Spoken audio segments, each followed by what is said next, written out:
സമാധാന കരാറിൽ എത്തിയില്ലെങ്കിൽ കൂടുതൽ വലിയ ദുരന്തങ്ങൾ നേരിടേണ്ടി വരുമെന്ന് ഇറാന് കർശന മുന്നറിയിപ്പ് നൽകി യു.എസ്. President Donald Trump.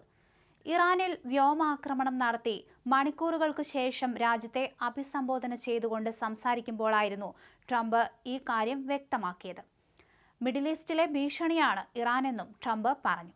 ഇറാന്റെ 3 പ്രധാന ആണവ കേന്ദ്രങ്ങളായ ഫോർഡോ, നതാൻസ്, ഇസ്ഫഹാൻ എന്നിവിടങ്ങളിലാണ് അമേരിക്കൻ സൈന്യം ഇന്ന് ആക്രമണം നടത്തിയത്. അതിശയകരമായ സൈനിക വിജയം എന്നാണ് ട്രംപ് ഈ ആക്രമണത്തെ വിശേഷിപ്പിച്ചത്. ഇറാന്റെ ആണവ സമ്പുഷ്ടീകരണ ശേഷികളുടെ നാശം എന്ന പ്രാഥമിക ലക്ഷ്യം തങ്ങൾ നേടിയെന്നും യു.എസ്. പ്രസിഡന്റ് വ്യക്തമാക്കി. ദിവസങ്ങളായി ലോകം ഭീതിയോടെ ഉയർത്തിയ ചോദ്യത്തിനാണ് ഞായറാഴ്ച പുലർച്ചെ ഉത്തരമായത്.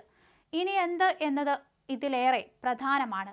ഇസ്രായേലും ഇറാനും തമ്മിലുള്ള സംഘർഷത്തിൽ യു.എസ്. ഇടപെട്ടതോടെ യുദ്ധം വ്യാപിപ്പിക്കുമോ എന്ന ആശങ്കയാണ് എല്ലാവർക്കും.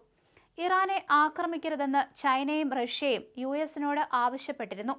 ഇറാന്റെ ആണവ കേന്ദ്രങ്ങൾ ആക്രമിച്ചാൽ ഗുരുതര പ്രത്യാഘാതമുണ്ടാകുമെന്ന ഇരു രാജ്യങ്ങളുടെയും നിർദ്ദേശം തള്ളിയാണ് യു.എസ്. ആക്രമണം നടത്തിയിരിക്കുന്നത്.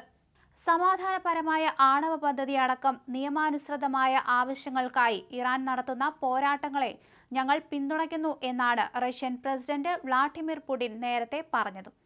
ചൈനയും ഇറാനെ പിന്തുണച്ചു. ഇറാന് ചൈന ആയുധങ്ങൾ നൽകിയതായി രാജ്യാന്തര മാധ്യമങ്ങൾ റിപ്പോർട്ട് ചെയ്തിരുന്നു.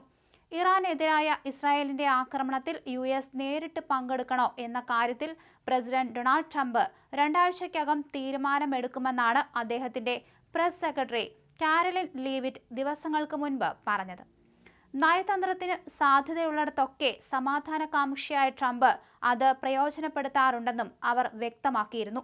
ഇതിനിടയിലാണ് അപ്രതീക്ഷിത ആക്രമണം നടത്തിയത്. കാര്യമായ ചർച്ചകൾ നടക്കാതെ തന്നെ യു.എസ്. ആക്രമണം നടത്തി. ഇനിയും കാത്തിരിക്കാൻ കഴിയില്ലെന്നും സ്വന്തം നിലയ്ക്ക് നീങ്ങുമെന്നുള്ള ഇസ്രായേൽ സമ്മർദ്ദമാണ് പെട്ടെന്നുള്ള ആക്രമണത്തിന് കാരണമെന്ന് പറയപ്പെടുന്നുണ്ട്.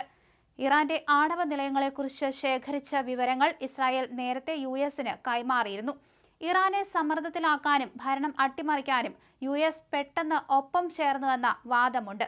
ഇറാൻ ആണവായുധം നിർമ്മിക്കുന്നില്ലെന്ന് US. National intelligence director Tulsi Gabbard പറഞ്ഞത് ചർച്ചയായത് യു.എസ്. പ്രസിഡന്റ് ഡൊണാൾഡ് ട്രംപിനെ ക്ഷുഭിതനാക്കിയിരുന്നു. അവർ പറയുന്നത് ഞാൻ അംഗീകരിക്കുന്നില്ല എന്ന് ട്രംപ് തുറന്നടിച്ചു. ഇതിന് പിന്നാലെയായിരുന്നു ആക്രമണം. ഇറാന്റെ മറുപടി എന്താകുമെന്നാണ് ലോകരാജ്യങ്ങൾ നിരീക്ഷിക്കുന്നത്. ആക്രമണത്തിൽ എന്താഘാതം ഉണ്ടായെന്ന് ഇറാൻ വ്യക്തമാക്കിയിട്ടില്ല.